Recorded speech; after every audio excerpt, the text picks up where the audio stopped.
Allora, volevo partire da Riccardo, Maria Chiara e Mariela chiedendovi una semplice cosa: quanto ha contribuito e se ha contribuito la vostra esperienza personale del vostro vissuto durante il coronavirus per questo film? Io mi sono tanto ispirata a mia mamma che faceva l'infermiera in quel periodo.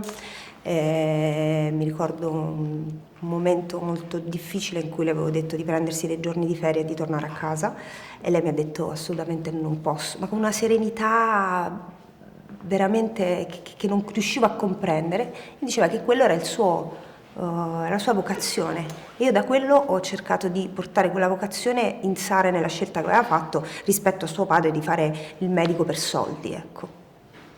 Io l'ho vissuto lontana dall'Italia, quindi non ho avuto l'esperienza che hanno avuto loro, e sentirmi dentro di un set, dentro un appartamento, perché abbiamo girato 2 appartamenti in Cinecittà che hanno creato per il film, e mi sono sentita un po' claustrofobica, cioè si dice così, giusto? Sì. C'è claustrofobia di andare sempre sullo stesso posto a lavorare.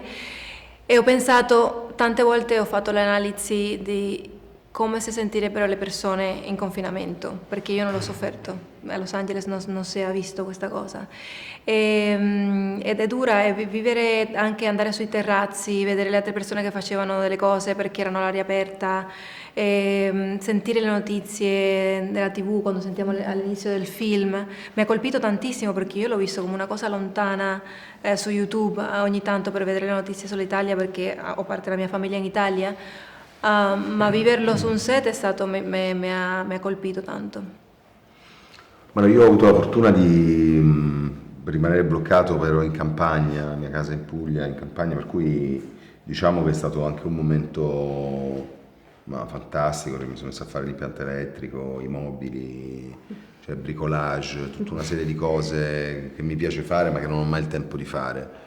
E poi perché, diciamo, paradossalmente appunto questa condizione sì, mi ha fatto riflettere e anche un po' da qualche parte inquietato rispetto al fatto che prima, se uno me l'avesse detto il giorno prima del lockdown totale, avrei detto "Ma non potrà mai succedere", invece è successo, quindi ha relativizzato anche, diciamo, come se non bastasse, cioè già ero abbastanza complottista, dietrologo, diciamo, proprio questa cosa qui ha confermato, e adesso se vuoi poi a parte c'è un'intervista. Sì, comunque è incredibile che in una parte del mondo, cioè io che ero a Los Angeles, lo vedevo, lo sentivo in un certo modo, comunque la società si è fermata, ma non era quel lockdown che c'è stato qua, che non Vabbè, a potevi Los fare Angeles niente. state tutti lì a Hollywood, no?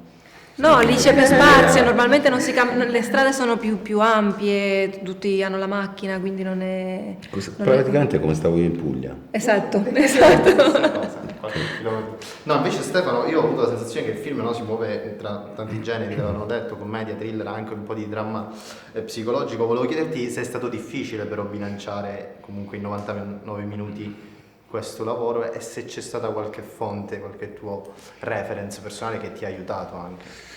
Allora, difficile no, nel senso, è più che altro c'è lo scrupolo di fare una cosa, cerchi di fare una cosa fatta bene, quello è sempre difficile, però mi sembrava abbastanza naturale per me. Io credo moltissimo nella leggerezza come unica chiave per affrontare le cose importanti della vita, no? Non penso che quando tu devi parlare di cose importanti devi metterti il cappello da solone e spiegare come stanno le cose. Mi piace molto di più che tu non ti accorgi che ti stiamo parlando di cose importanti e che alla fine non sai bene cosa pensare.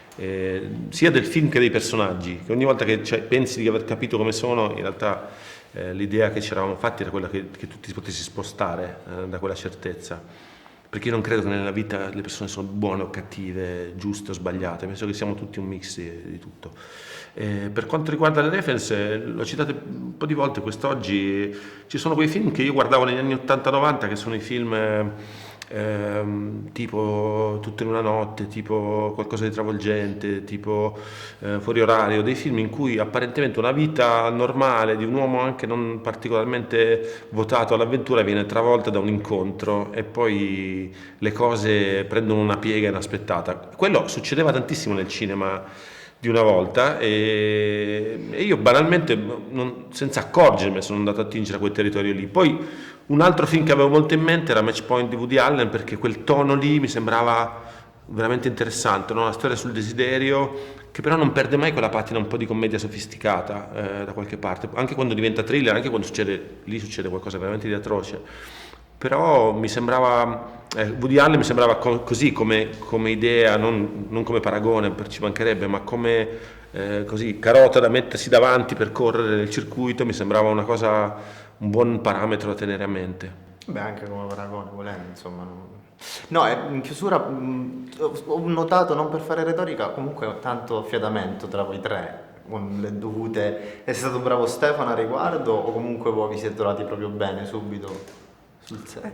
Tutte e due, Tutti e direi. due, sì. Diciamo che è stato bravo Stefano a creare quelle condizioni tali per cui noi potessimo, come dire, lavorare in armonia sicuramente. Poi noi diciamo che siamo tre attori che non usano il metodo più di tanto, per cui diciamo, chiaramente avevamo anche non tantissimo tempo, no? Per cui abbiamo dovuto cercare di essere naturali e autentici il più possibile. Chiaramente questa cosa può succedere soltanto se c'è complicità e ci si aiuta, ecco. Infatti. Grazie mille. Grazie. Grazie a te.